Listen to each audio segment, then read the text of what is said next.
invités avec nous chaque soir pour décrypter les mouvements de la planète marché. Frédéric Rollin est avec nous ce soir, conseiller en stratégie d'investissement de Pictet Asset Management. Bonsoir Frédéric. Bonsoir. Merci d'être là. Merci à Eric Venet de nous accompagner également. Bonsoir Eric, Bonsoir. Directeur général, directeur de la gestion de Montbleu Finance. Et avec nous en plateau également, Julien Nebenzal, le président de GPS Stratégie et Finance. Bonsoir Julien. Bonsoir. Merci d'être là. Question simple et directe. Julien, je commence avec vous. Est-ce que le mois d'octobre peut marquer le début de la fin du bear market qui nous occupe depuis bientôt un an maintenant? C'est probable. C'est probable. Vous avez dit, je crois, en introduction que c'était un des plus beaux mois d'octobre ever, sur 50 ans, je crois. Octobre est rarement mauvais, en fait. C'est un mois dans lequel il y a des interrogations, il y a de la volatilité, mais c'est un mois qui est rarement mauvais. Ce qu'on peut voir sur le mois d'octobre, sur par exemple les actions européennes, c'est la concomitance avec une stabilité du marché obligataire. Il a arrêté de baisser. Peut-être une légère reprise de l'euro, bien que ce soit marginal, je pense, pour la situation des actions. Mais ça, c'est un élément un petit peu confortant par rapport à la qualité, la puissance de ce rebond. Mais je crois que ce qui m'amène à penser que donc, le point bas est relativement significatif pour plusieurs mois, c'est que le premier trimestre a vu une dégradation de la psychologie, là je parle uniquement psychologie, la psychologie des investisseurs, avec notamment le point d'orgue du premier trimestre qui est le début de la guerre en Europe. Et là, de toute évidence, la décision a été prise de réduire l'exposition globale sur les marchés d'actions, quelle que soit la formule de gestion qui soit retenue. Et puis, la seconde partie, ce qui a suivi, c'est la prise en compte de la dimension de la politique monétaire qui devait évidemment se normaliser, mais en fait, la question se posait de savoir si on n'irait pas au-delà de la normalisation. La fin de la forward guidance, d'une certaine manière. Et là, je crois que le phénomène de réduction d'exposition aux actions s'est prolongé un peu. Et il s'est prolongé jusqu'à un stade que je qualifie de psychologie collective, un stade très consensuel, au sens, pour vraiment l'illustrer, au sens où vous demandiez sur les plateaux de télévision américains, anglais, français, à un groupe de financiers, et je crois que 1 sur 2 disait « il nous manque une dernière baisse ». Ça, c'était le phénomène vraiment où on accepte qu'il y a un marché baissier, et on sait qu'un marché baissier se termine par une sorte de purge, en quelque sorte. C'est d'ailleurs un élément plutôt de la finance comportementale que de la théorie financière classique. Et à partir du moment où ce consensus s'est formé, pour ma part, je considère qu'il n'y a pas de possibilité d'accélération baissière en soi dans le marché et que le niveau de protection est suffisant pour la plupart des événements. Évidemment, je ne peux pas préjuger d'une réaction sur une extension terrible de la guerre en Europe. Mais en dehors de ce cas de figure, je crois que le marché était tout à fait disposé à accueillir les mauvaises nouvelles. Et d'ailleurs, les mauvaises nouvelles ont d'une certaine manière continué, le marché s'est mis à monter. Donc je pense qu'on a atteint un point relativement important d'équilibre dans un contexte de pessimisme et que pour le renverser, pour que en fait on change d'état d'esprit, il faut vraiment que le marché monte pas mal. Parce que là encore, l'appréciation générale est loin d'être optimiste.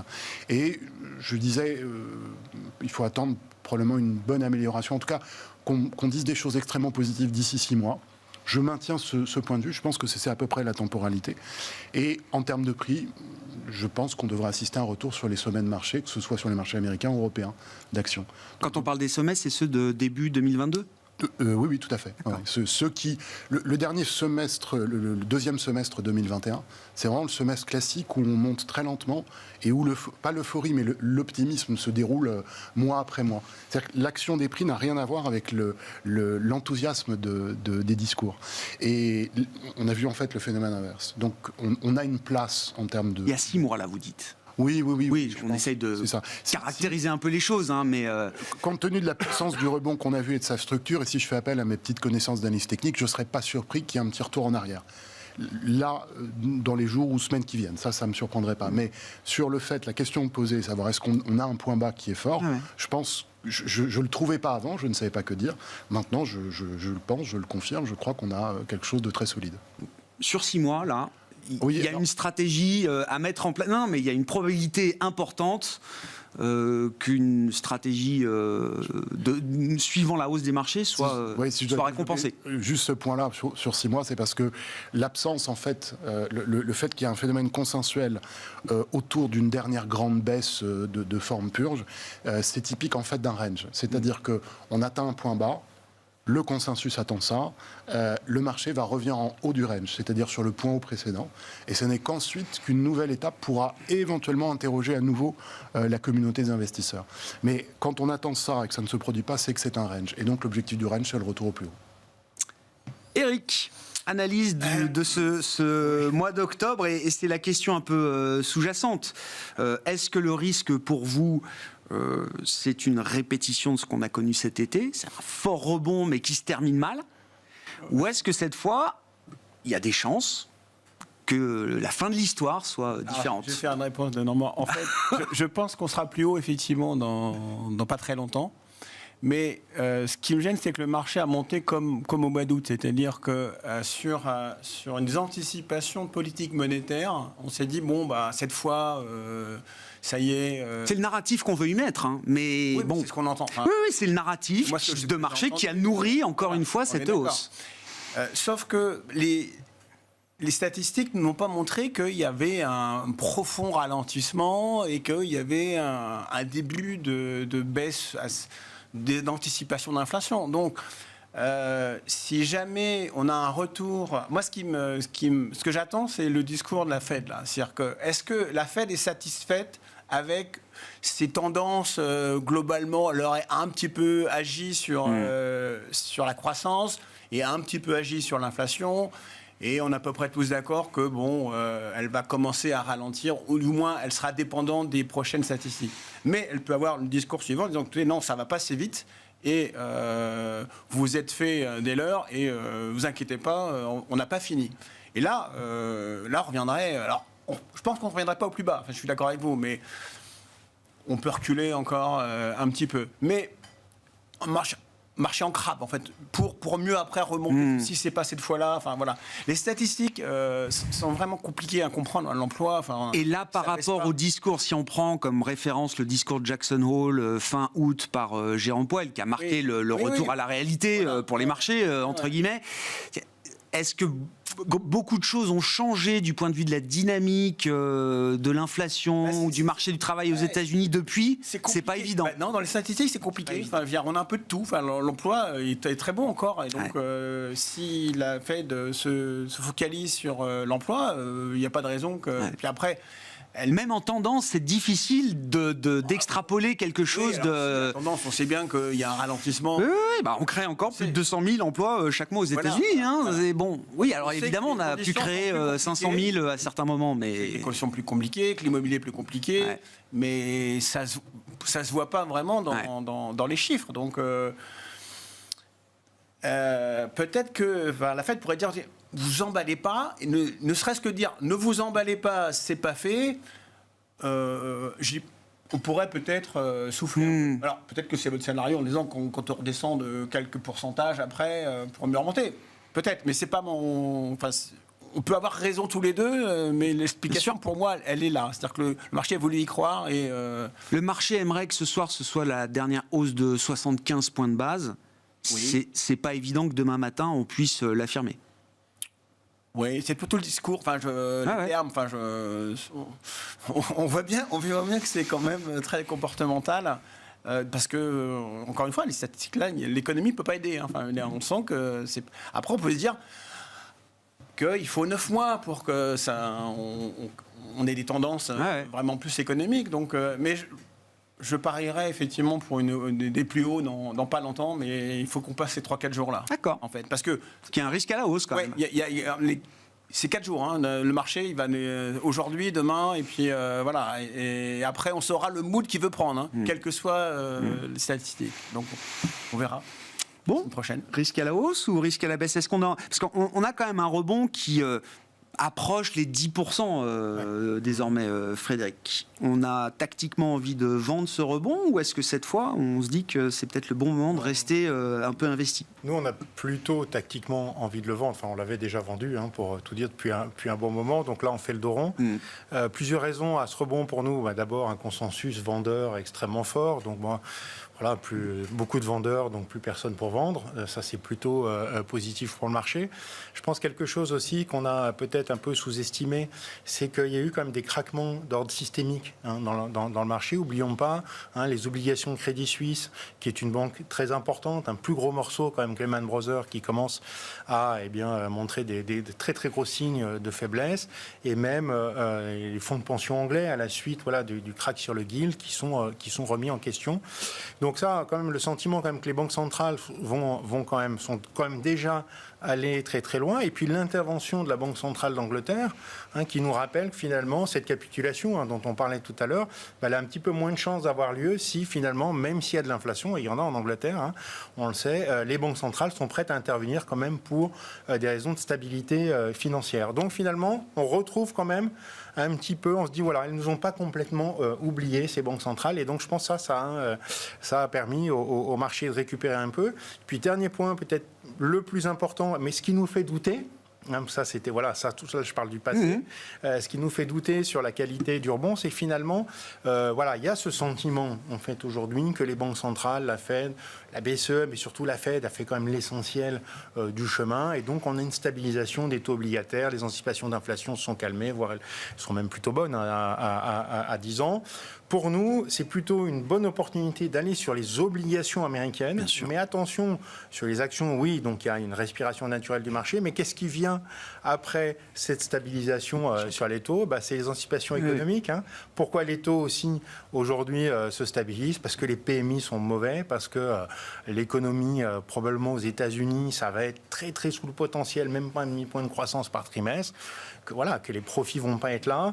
Et aujourd'hui, les profits anticipés restent quand même assez solides. Donc nous, on a le sentiment quand même que oui, la baisse des multiples, qui explique la première partie de la baisse des marchés, est probablement derrière nous, parce que les marchés obligataires se stabilisent grâce aux banques centrales. Mais attention, derrière vient la baisse de la croissance économique, et donc un essoufflement des profits.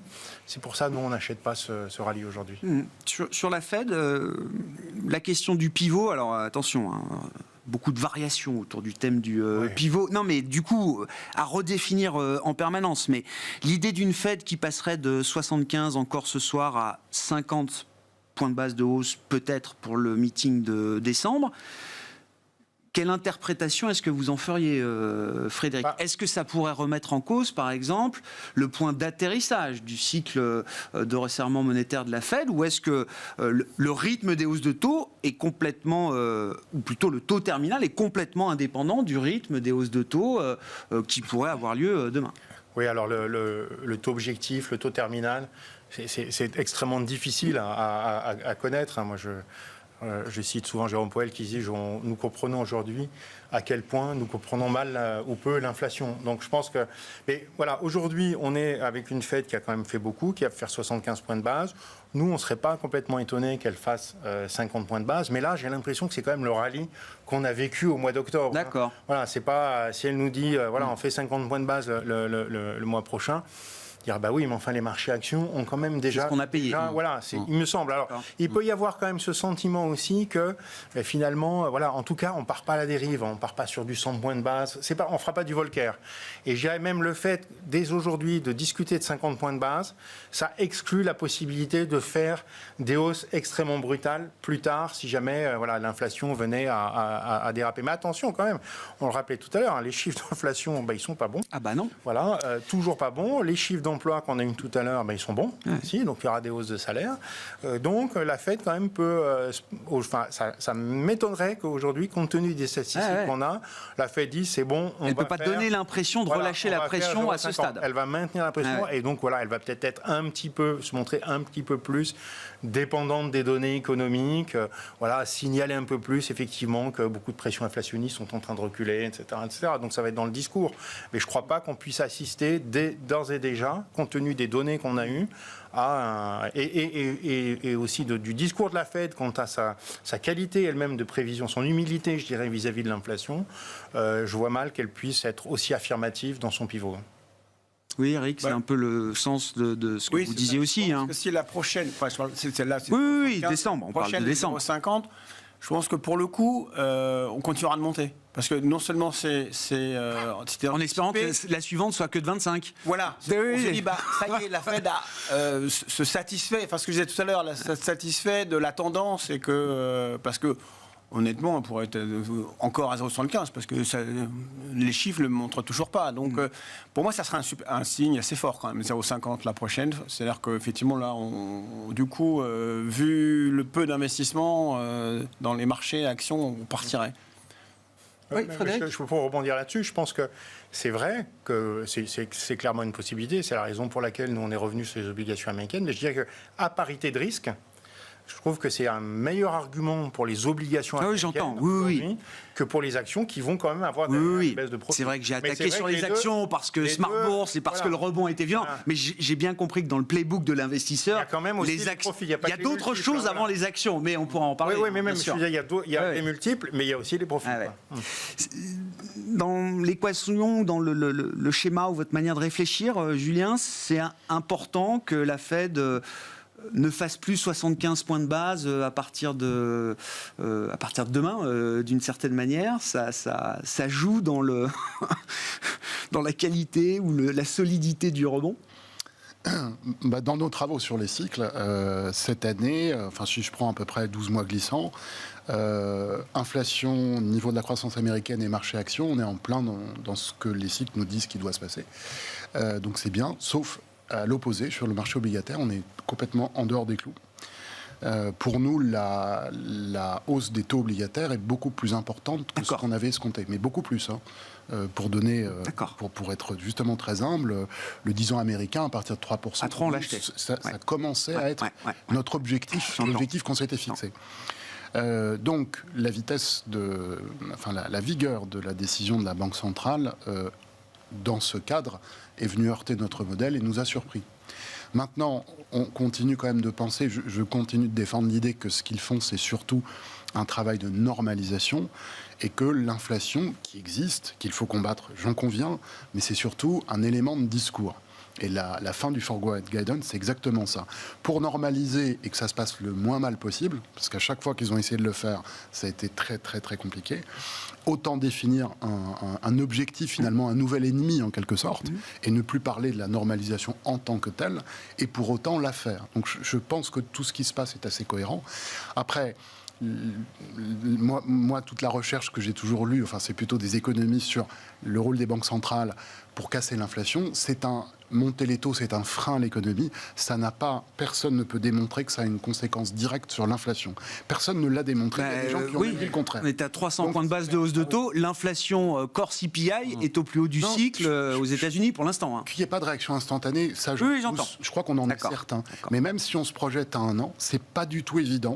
D'après tous les travaux, Galbraith était le premier à l'avoir dit dans son livre L'argent dans les années 70, de dire, si vous regardez toutes les décisions de la Banque centrale américaine depuis qu'elle existe, vous voyez que quand il y a baisse de l'inflation, ça n'est probablement pas dû à son action. Lui, il va carrément dans l'autre sens. En revanche, la politique budgétaire est extrêmement importante sur l'initiation de l'inflation. Ça, on l'a vu, je crois que tout le monde est d'accord. Mais en plus, sur le ralentissement possible. Et aux États-Unis, le budget 2021 était très fort. Le budget 2022 est beaucoup plus restreint. Et je crois qu'il y a un accord. On oublie cette partie-là. Il y a un accord entre la Banque fédérale et le gouvernement, le fameux tandem avec Yellen. Cet accord est là. C'est cet accord qui est là pour contrer l'inflation. C'est pas tant la décision des banques centrales. Donc, en conséquence, moi, je pense que c'est pas vraiment un sujet, le sujet de ce que va dire la Fed, ce qu'elle va faire. Qu'il y ait une conséquence sur les marchés d'actions, de la volatilité, je suis tout à fait d'accord. Mais je crois que sur le fond, c'est pas vraiment le sujet. Ils voulaient normaliser, ils ont normalisé, c'est quasiment terminé. Et l'inflation, je pense qu'on va se rendre compte que c'est pas ça n'est pas l'objectif si important pour la Banque centrale américaine. Normaliser sans casser des banques, les marchés financiers, etc. Ouais. Ça, c'est très Ouais. compliqué. Et ils sont en train de le réussir. Et on rentre dans cette phase-là, je parlais de narratif tout à l'heure, parce qu'on aime bien mettre un narratif, souvent a posteriori d'ailleurs, sur les mouvements de marché, ce qui n'est pas toujours très cohérent, mais il y a quand même l'idée que la balance des risques a évolué pour les banques centrales. Oui, en fait, j'ai bien votre idée. En fait, il y a très peu de liens. Enfin, il y a un lien entre freiner. On voit bien que si on freine la croissance, les anticipations des agences seront moins gourmandes et ainsi de suite. Mais bon, d'abord, c'est la seule arme qu'a la politique monétaire. Donc, effectivement, de se dire. Je vais taper sur la croissance. Et finalement, c'est le meilleur scénario qu'on ait aujourd'hui, si on veut. C'est que finalement, l'inflation se temporise un peu, on n'en pas, mais la croissance dans la tête, on a des anticipations de croissance très négatives, c'est clair. Mais dans les chiffres, on l'a pas encore. Donc, pour l'instant, c'est le meilleur scénario. Après, comment va s'en sortir la Fed ? À un moment donné, elle va dire, peut-être que mes objectifs, c'est pas 2, 3, ça sera peut-être 4, 5. Il fallait absolument casser les anticipations. Et donc, pour ça, il fallait dire, je vais faire mal, vous allez voir, ainsi de suite, c'est fouettard. Montrer qu'on est capable de freiner, quoi. Voilà. Si ça suffit, bravo, quoi. Mais je suis pas sûr qu'il y ait un lien, effectivement. Je pense que l'inflation, c'est beaucoup plus de choses. Mais dans un premier temps, il fallait taper. Oui, chacun a sa partie à jouer, quand même. Et ça vient plus au marché, puisque le marché a besoin quand même de savoir où on va sur les taux. Donc, si tout le monde y croit, c'est bien, quoi. Dans cette équation, alors on en parlera la semaine prochaine, mais les élections de mi-mandat approchent aux États-Unis. C'est un rendez-vous régulier, les investisseurs en ont l'habitude, etc. Est-ce qu'il y a des enjeux particuliers là, au regard d'ailleurs du sujet de l'inflation, de la croissance, de la balance des risques pour la Fed quel type de sujet ou quel type de dossier est-ce que sur lequel les républicains pourraient avoir plus d'influence ? Est-ce qu'il y a des points particuliers à soulever, c'est l'occasion de le faire. Ça va être probablement, comme tout pouvoir, un petit peu plus divisé. Enfin, on risque d'avoir fortement donc une Chambre de représentants et un Sénat qui soient tous deux républicains, et donc une plus grande difficulté à mettre en place des politiques budgétaires. Et c'est plutôt tant mieux. Au moment où c'est un peu moins bien quand même. D'accord. On déteste pas quand même.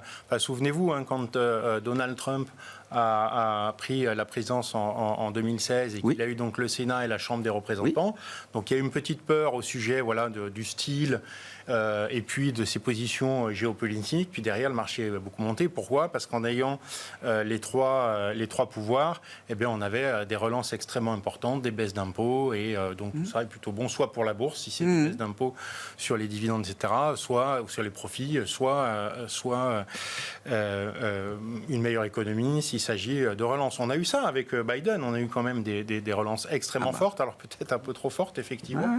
On en parlera peut-être encore longtemps, mais là, avec un pouvoir un petit peu plus divisé, à ce stade-là, on va voir comment se placent les équilibres, mais on risque d'avoir peut-être un petit peu moins de flexibilité budgétaire et donc peut-être un petit peu moins de possibilités de croissance économique. Mais ça resterait marginal dans le scénario global. Il n'y a pas de game changer à attendre après, ces élections de mi-mandat aux États-Unis. Moi, il me semble pas aujourd'hui, et c'est vrai que on en discutera dépendant exactement des résultats et de ce que vont dire chacun.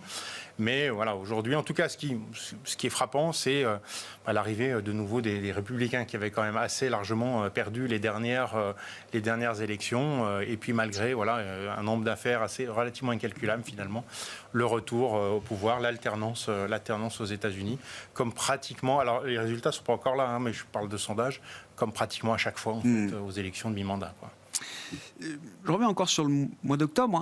Un truc qui nous a tous frappé quand même, c'est de voir que les GAFAM+, alors groupe à définir, mais on comprend à peu près de quoi on parle, pouvaient baisser, chuter, et le marché pouvait monter. C'est assez nouveau quand même ça dans le paysage par rapport à ce qu'on connaît depuis 10 ans, où ces groupes-là, la concentration, le poids indiciel de ces valeurs-là faisait que... le Dow Jones a beaucoup plus monté d'ailleurs. Et le Dow Jones a beaucoup plus monté. J'imagine que le S&P équipondéré a encore plus monté que le S&P mais quand même, on a des baisses de 4, des chutes majeures pour ces titres-là. et des séances où le marché pouvait... L'Europe n'a pas sous-performé. Et l'Europe n'en a pas subi les conséquences plus que d'habitude. Voilà. Donc on a eu pendant, si on prend la séquence depuis la crise financière de 2008-2009, on a eu un marché haussier avec systématiquement une surperformance régulière du marché américain et qui en fait venait de ce groupe de valeurs. Donc cette chose est très probablement terminée. Ça c'est fini. La parenthèse est définitivement refermée. Alors, pour ceux qui n'auraient pas reçu le message. On peut le croire, le dire. Il faut quand même un tout petit peu l'argumenter. Si je prends justement la période crise financière, tout ce groupe de valeurs résonne avec le groupe de valeurs beaucoup plus disparate et qui n'a pas grand-chose à voir des années 99-2000 et de la bulle Internet. Donc en fait, les investisseurs sont face à quelque chose qui ressemble à ce qu'ils ont déjà vu. Donc ils sont quand même globalement assez prudents et sont des entreprises qui sont évidemment dans la modernité, la technologie, et qui vont progressivement, à l'image de Tesla depuis un an, qui vont progressivement délivrer des profits significatifs. Donc en fait, qu'il y ait eu un engouement pour ce type de valeur, c'est tout à fait normal, mais il a été très progressif. Il ne faut pas du tout croire que tout le monde était branché sur ces grands groupes il y a 10 ans, c'est pas vrai. Ça a mis du temps. Et première étape, c'était, je dirais, les 3-4 premières années par rapport à la crise financière, c'est de dire, voilà, ça ressemble à Internet d'avant, c'est la technologie, c'est la modernité, il en faut un petit peu, il faut voir ce que ça donne. Il y a une deuxième étape qui était de dire, ces gens-là sont des leaders, mais c'est très cher. Alors ça, c'était le discours commun, c'est horriblement cher, toute l'analyse financière disait, on doit constater que, mais il s'est passé quelque chose pendant toute cette période de tout aussi significatif, c'est la baisse des taux longs. Ouais. Et en fait, comme la baisse des taux longs venait justifier, indépendamment de l'analyse financière, le niveau préalable qu'on trouvait déjà trop cher, et ben en fait, ces actions ont forcément été sur le devant de la scène. Et puis, et ça, quand vous me dites est-ce que c'est fini, je crois qu'on c'est plus qu'un temps d'arrêt. Je crois que c'est quelque chose d'assez important qui s'est passé. Mais le plus haut, je vais prendre une entreprise emblématique. Évidemment, elles ne se ressemblent pas toutes. Amazon. Le plus haut d'Amazon, c'est à peu près le début du lockdown en Europe. Et des mêmes mesures avec les États-Unis. Ce qui veut dire que le moment où on est convaincu qu'ils dominent le monde parce que ce sont les seuls acteurs pendant 3 mois, 6 mois, 1 an, et qui sont en train de nous démontrer, c'est encore une image avec Amazon, c'est en fait la formation du plus haut sur cette entreprise. Ensuite vient toute une séquence toute plate, si on ne suit que le cours d'Amazon, toute une séquence où le prix évolue entre 2 bornes sans plus jamais progresser. En revanche, le discours n'est plus un discours de cherté. Le discours devient un discours, c'est une évidence que ces entreprises vont être les leaders des années à venir. Ce qui est certainement vrai. Je ne vais pas développer tout l'intérêt, tout ce que ces grands groupes sont en train de faire. Mais le discours d'investisseurs a changé et la surpondération a commencé à se produire. Ce qui fait qu'au moment où il y a peut-être le crack obligataire, un jour, il faudra peut-être nommer cet événement. Oh, bah oui, on l'a raconté, oui, si, quand même. Oui, 20% sur de la... Quand le crack obligataire se produit, alors on revient en arrière, on refait toute la séquence de valorisation. Et au même moment, on se rend compte de discours même de ces entreprises. Là, je suis simplement le porte-parole de l'analyse financière. Je n'ai pas de compétences là-dessus, mais qui disent notre taux de croissance des bénéfices sera probablement un peu inférieur dans les années qui viennent. Voilà. Donc, je crois que la dynamique des prix nous dit déjà depuis un certain nombre de temps. Tout le schéma psychologique complet d'un groupe de valeurs est sous nos yeux. Et maintenant, on rentre dans ce qu'on appelle une consolidation. Et c'est pour ça que ce ne soit plus, sauf à certains moments, dans les 2-3 années. Mais il n'y aura plus cette surperformance continue, permanente, qu'on a pu vivre pendant 10 ans. Qui est très probablement terminée. Mais je n'argumente pas ça d'un point de vue financier, mais d'un point de vue vraiment comportemental. Après, c'est ça, Eric. Ah bah non, mais bien sûr. L'économie américaine est encore là, parce que bien sûr. On avait tendance. Non, mais bien sûr. Non, je dis juste qu'elle fait quand même un gros trou dans la raquette pour les investisseurs, parce que c'était la surperformance du marché américain générée par la surperformance de ce groupe de 5 valeurs qui ont fini par être surdétenues de manière excessive dans les portefeuilles. Donc c'est quand même. Bah oui. Oui, mais ça a été bien expliqué. Je pense qu'on va revenir sur un portefeuille beaucoup plus diversifié. C'est quand même les banques, l'énergie, qui ont eu des résultats, et des hausses très importantes. On peut imaginer dans le contexte actuel, qu'un groupe d'entreprises accède à ce statut qui a été celui des GAFAM pendant 10 ans et plus, alors avec toutes les phases psychologiques que Julien a décrites, mais est-ce que c'est encore possible d'imaginer un tel super cycle de profit d'abord, parce qu'il y a quand même derrière la surperformance boursière, il y a aussi une captation de profits énorme par ces entreprises. Non, Je pense que le plus ça a été fait, il me semble. Après, on ne sait jamais quels seront les leaders de demain, mais j'ai tendance de dire que le monde où le plus grand ramasse, je pense que ça a été fait dans les domaines où, après. La question est difficile, la réponse mais la réponse n'est pas forcément dans un secteur, parce que présenté comme ça, on se dit tiens, est-ce que ça va être du côté des matières premières, etc. On s'interroge. Mais c'est plutôt, encore une fois, les avancées technologiques qui sont les conséquences de 20 ou 30 ans de recherche qui sont derrière. Ces avancées technologiques, elles sont arrivées encore une fois dans un contexte de taux bas et dans un contexte de mondialisation presque heureuse. Là, on a des taux qui montent et on est en guerre en Europe, et les conflits entre nations ou entre, idéologies, ces conflits ne vont faire que progresser. Donc en fait, si on se dit, tiens, qu'est-ce qui, dans 10 ans, aura surperformé ? C'est la question présentée différemment. Plutôt que de répondre secteur, je serais tenté d'aller chercher du côté de qu'est-ce qui va tenir dans le monde qui se profile devant nous. Voilà. J'entends. Dans ce monde qui a changé, qui lui a changé. Oui, non, mais on verra si dans 10 ans... L'énergie, je pense qu'il y a un besoin d'énergie, et surtout un contrôle d'énergie qui est fondamental. Par quoi on remplace les GAFAM plus ? Je ne sais pas si on va vraiment les remplacer. Non, je pense que les GAFAM... On les enterre pas trop vite, il ne faut pas les enterrer trop vite non plus. On a fait une éloge funèbre des GAFAM en fin de semaine dernière. Qu'elles ont été, mais nous, je pense effectivement qu'il y a eu quand même un crack obligataire, n'oublions pas, ce sont des valeurs de croissance, et les valeurs de croissance sont des valeurs aussi un petit peu obligataires. Si on pense que la Fed n'est pas très loin d'un pivot, elle a fait l'essentiel, que les taux américains se stabilisent, voire redescendent, pourquoi pas vers des niveaux de l'ordre de 3%. Je pense quand même que les valeurs de croissance peuvent avoir leur mot à dire, d'autant qu'elles ont quand même assez largement corrigé. Quand on regarde les valeurs de croissance et qu'on estime quand même qu'elles vont continuer d'avoir de la croissance et qu'on les compare aux value, aux valeurs industrielles, etc., nous, on les trouve plus tellement survalorisées. Donc, elles peuvent bénéficier aujourd'hui d'une baisse de taux. Et puis après, je pense que c'est à l'analyste à chaque fois de regarder. Il y a peut-être parmi ces GAFAM, je ne veux pas donner de nom, parce que je ne suis pas un analyste, mais des valeurs qui effectivement ont eu beaucoup de croissance parce qu'elles ont pris une part de marché très importante, peut-être investi sur des choses qui sont un petit peu plus risquées et incertaines, d'autres qui vont continuer. Alors, vous avez de très belles valeurs aussi dans les semi-conducteurs. Alors, je ne sais pas si c'est le prochain rallye, mais on sait que le monde aujourd'hui a faim de semi-conducteurs. Tout est en train de se... il y a un ordinateur à peu près dans chaque objet bientôt. Dans chaque machine à laver, oui. Donc il y en a déjà dans chaque machine à laver, on sait. Et donc, l'Internet des objets, l'électrification des véhicules peut porter cette industrie encore longtemps. Donc les GAFAM, je ne sais pas exactement, mais en tout cas, les valeurs de croissance, pour nous, restent quand même très intéressantes, et encore plus dans un contexte, comme nous l'anticipons, de baisse de taux. À propos de semi-conducteurs, qu'est-ce que vous comprenez de la sensibilité du marché à la thématique sanitaire en Chine ? On a vu, alors c'est vrai que c'était pendant ce pont de la Toussaint, mais on a pu suivre l'idée d'une rumeur qui se diffusait sur les réseaux sociaux chinois, indiquant que le pouvoir, après le 20e congrès, réfléchissait peut-être à des étapes d'une stratégie qui permettrait à un moment de sortir de la politique du zéro Covid.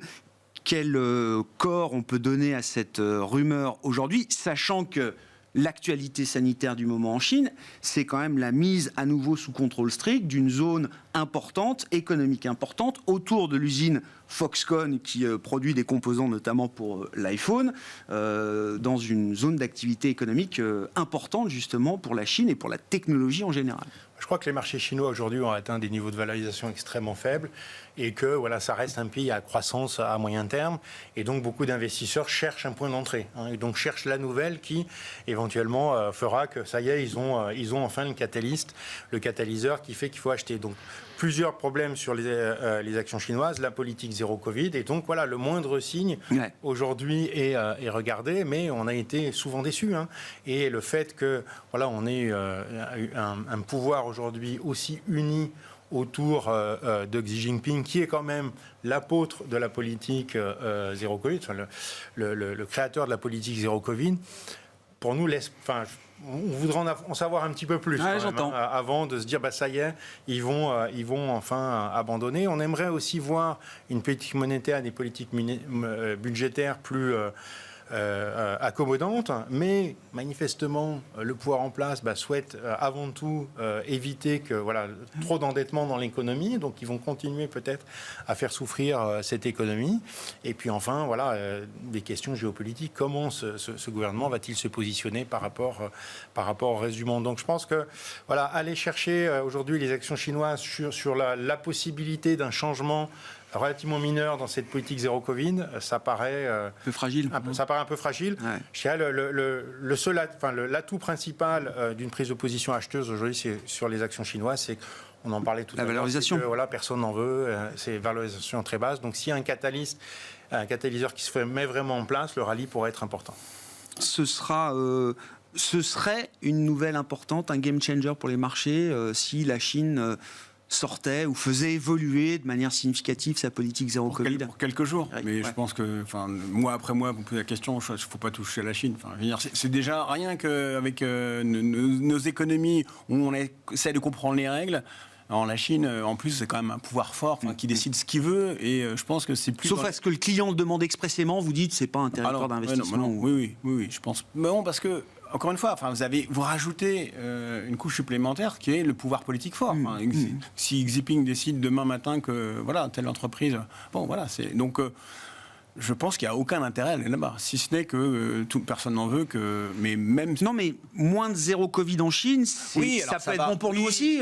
Oui, ça va stimuler. Ça va stimuler un petit peu. Et puis, alors ça peut être. C'est mieux pour les entreprises qui travaillent encore avec la Chine. Donc finalement, qui ont des contrats. Et on va se dire, ça y est, on va avoir moins de difficultés. Mais je pense que à moyen terme, Ceci dit, c'est un tort. Une partie des raisons pour lesquelles les indicateurs avancés de l'inflation sont plutôt bons, c'est aussi le ralentissement chinois. Le fait que les matières premières aujourd'hui restent sur des niveaux relativement modestes, que les prix du transport maritime aient tendance à baisser, c'est aussi le ralentissement chinois. Donc il y aura un double effet. Une relance chinoise va donner de meilleurs espoirs aux anticipations de profit, mais attention, d'un seul coup, le grand doute de l'année 2022 pourrait repartir. Donc ça serait intéressant de voir, ça pourrait être partagé. Bon, un mot de l'investissement. Alors, prudence sur les actions, si je résume, mais qu'est-ce qui vous intéresse avant les actions aujourd'hui, du coup Alors, donc prudence sur les actions. Il y a quand même quelques actions qu'on aime bien. Alors, on aime bien le Japon, on n'en a pas parlé, mais une dynamique économique qui est un peu meilleure, une banque centrale qui n'a pas peur de l'inflation. D'ailleurs, elle en a peu, donc toujours plutôt accommodante. Et puis, un marché qui est très, très sous-investi au niveau international. Donc il y a quand même de la place aujourd'hui pour revenir sur les actions japonaises. Et puis on revient sur des valeurs de croissance, donc ça peut être des valeurs de sécurité, ça peut être des valeurs des énergies propres, dont on a beaucoup parlé, mais dont on continue aujourd'hui de parler. Puis je pense aussi aux valeurs de qualité. Alors les valeurs de qualité, souvent des valeurs qui sont peu endettées, donc souffrent moins d'un coût d'endettement supplémentaire. Souvent des valeurs qui ont une volatilité dans les profits qui est un peu moins forte. Donc là, l'aspect cyclique va un petit peu moins coûter, mais c'est souvent aussi des valeurs qui ont de la croissance. Alors, du coup, elles ne sont pas très bien comportées, ces valeurs-là, en général, depuis le début de l'année. Et si l'aspect croissance revient intéressant, à ce moment-là, les deux autres aspects, faible endettement, faible volatilité des profits, pourraient devenir intéressants. Bon, Julien, avec l'idée qu'on a peut-être une fenêtre de tir de 6 mois pour une prolongation du rebond des marchés actions, quelles actions, quel type d'actions, quel secteur est-ce qu'il faut avoir pour en profiter au maximum ? Ça a été très, très désordonné cette année, en plus du grand désordre du Covid, parce que Covid, ça a été un grand écart sectoriel phénoménal. Nous, on s'était tenu à l'écart des choix sectoriels et on va courageusement continuer de faire la même chose. Ce qui compte pour nous, c'est plutôt risk on, risk off. Donc il y avait toute raison au deuxième semestre de l'an dernier de réduire la voilure en action. Il y a toute raison aujourd'hui de la reprendre et même d'être à fond, parce que c'est pas la peine de tergiverser, faut y être complètement. Et pareil pour le risque obligataire, il faut être complètement dedans. Là aussi, il y a plus de raison d'être sur la retenue comme on a pu l'être à plusieurs reprises. Donc, Ouais, ça y est, il y a... risk on. Voilà. Ouais, risk on, effectivement. Bon. Nous, on est Pour action, conclure. mais pas obligation, en fait. Ouais. Je pense que vaut mieux être sur action qu'obligation. Pour moi, le marché obligataire, c'est pas encore stabilisé. Donc, on verra ça. Je suis dans l'obligation buy and hold, en fait. Hein, et Ah ouais, donc, j'entends. Oui. Je pense que, Ah ouais. du coup, je préfère être cash. Et puis, effectivement, faire jouer ma pondération Parier sur les action cash, mais c'est tout. Très clair. Eh ben, on débriefera la Fed évidemment demain avec la Banque d'Angleterre qui reviendra sur le devant de la scène après l'épisode stabilité financière. On reprend quand même la normalisation de la politique monétaire avec 75 points de base de hausse de taux attendue également du côté de la Banque d'Angleterre. Merci beaucoup messieurs. Merci d'avoir été les invités de Planète Marché ce soir dans Smart Bourse sur Bismart.